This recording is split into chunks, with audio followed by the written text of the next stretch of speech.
예, 창업 전 행정적인 업무에 대해서 같이 한번 생각해 볼까 합니다.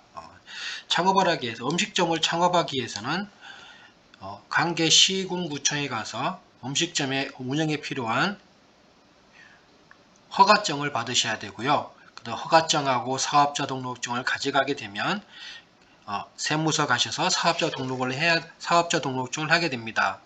그러면 시군구청에서 음식점 허가를 내기 위한 절차와 구비 서류에 대해서 알아보겠습니다.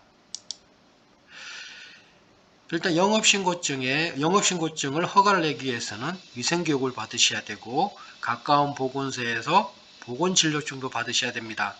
또한 내가 운영하는 식당의 점포 크기, 층수에 따라서 보험가입이 의무가입이 되는 것도 있고요. 그리고 거기에 대한 서식이 어떤 것에 대해서 하나씩 알아보겠습니다. 우선 위생교육에 대해서 알아보겠습니다. 위생교육은 지금 코로나19로 인하여 집합교육, 즉 밖에서 강사를 얼굴을 직접 보고 강의를 받는 것은 지금 현재 이루어지지 않고요. 오직 온라인을 통해서만 교육을 받으실 수 있습니다. 물론 교육기관이 한 곳이 아니라 한국의 A시국 중앙회와 한국식품산업협회 두 군데에서 위생교육을 받을 수 있는데요. 교육 내용은 동일합니다. 잠시만 들어가서 어떤 식으로 들어가서 회원가입하고 교육을 받아야 되는지 알아보겠습니다. 보건소를 가셔야 되는데요. 보건소는 가까운 내 주소지라든지 내가 갈 수 있는 편안한 데로 가시면 됩니다. 준비물에 대해서 한번 확인해 보겠습니다. 신분증과 본인신분증, 운전면허증이나 주민등록증, 여권 셋 중에 하나를 준비하시면 되고요. 검사비는 3,000원입니다. 보건소는 특정하게 지정이 되어 있는 게 아니고요. 전국 어디서나 가실 수 있으시고 내가 가서 검사받기 편하신 대로 가셔서 받으시면 되겠습니다.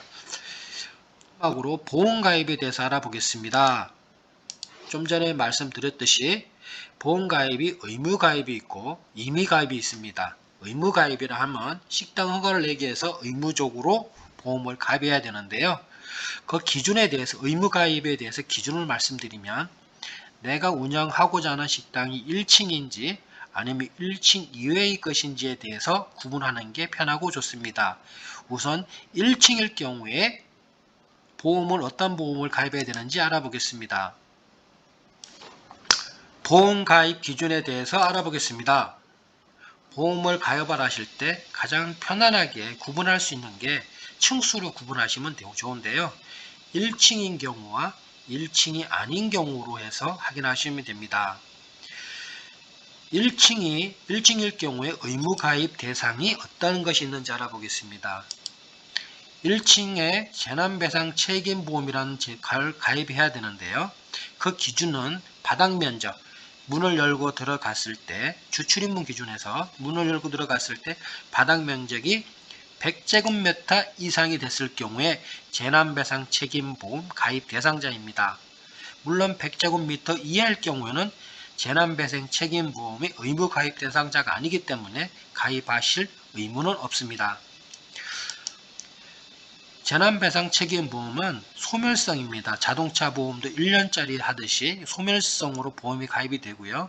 가입비는 대략 한 2만원 정도 예상하시면 됩니다. 어떤 걸 보장해 주는지 확인해 볼까요? 신체 피해에 대해서는 피해자 수 관계없이 1인당 1억 5천만원까지 배상 책임을 보장해 주고 있고요. 재산상, 재물상 피해는 10억원까지 보상을 해드리고 있습니다. 가입자의 무과실, 원인불명이나 방화까지도 피해를 규제해주고 있습니다.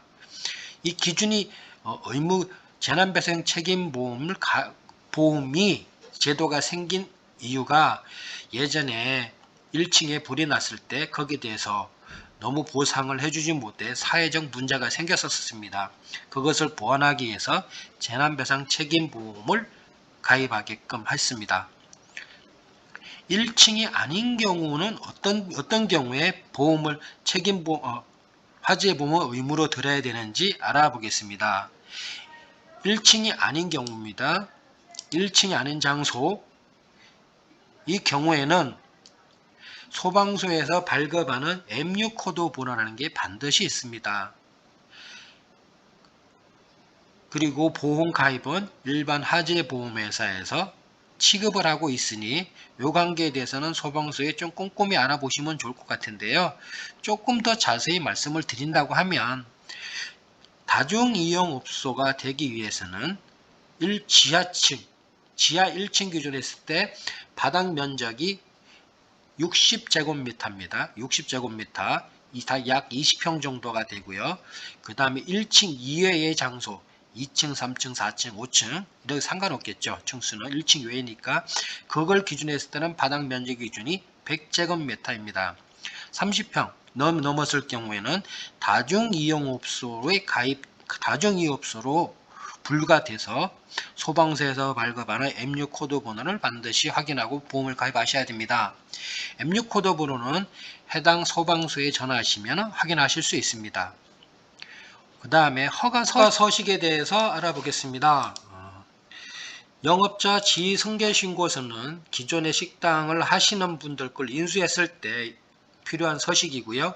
만약에 빈 점포를 내가 신규로 오픈했을 경우에는 영업자 지위승계신고서가 아니라 영업신고서가 별도로 첨부가 돼야 됩니다. 그 다음 지금 제가 말씀드리는 것은 기존에 있는 식당을 인수했을 때 신규로 가입했을 때 필요한 서류가 어떤 건지 확인하고 있으니 착오 없으시길 바라고요. 영업자 지위승계신고서, 그 다음에 양도양수서, 그 다음에 본인 각자의 신분증, 그 다음에 지금 운영 중인 사장님 영업신고증 원본, 그리고 만약에 대리인이 갈 경우에는 위임장이 필요할 때도 있습니다. 자세한 사항이 궁금하시면 저에게 전화 주시면 상세히 안내해 드리겠습니다. 이렇게 해서 이 서류를 준비하셔서 가까운 시군구청, 가까운 시군구라면 식당 영업을 하고 있는 장소의 시군구를 말씀드리는 겁니다. 여기서 시군구에서 발급받은 영업신고증과 신분증을 가지시고 세무서를 방문하시면 사업자 등록을 할 수가 있는데요. 거기에 필요한 서류가 임대차 계약서, 영업신고증, 그리고 본인 신분증만 있으면 내가 발급받고자 하는 사업자 등록증을 즉시 발급받으실 수 있습니다. 이상 오늘은 창업 전 반드시 필요한 행정적인 업무에 대해서 확인해 보았습니다. 감사합니다.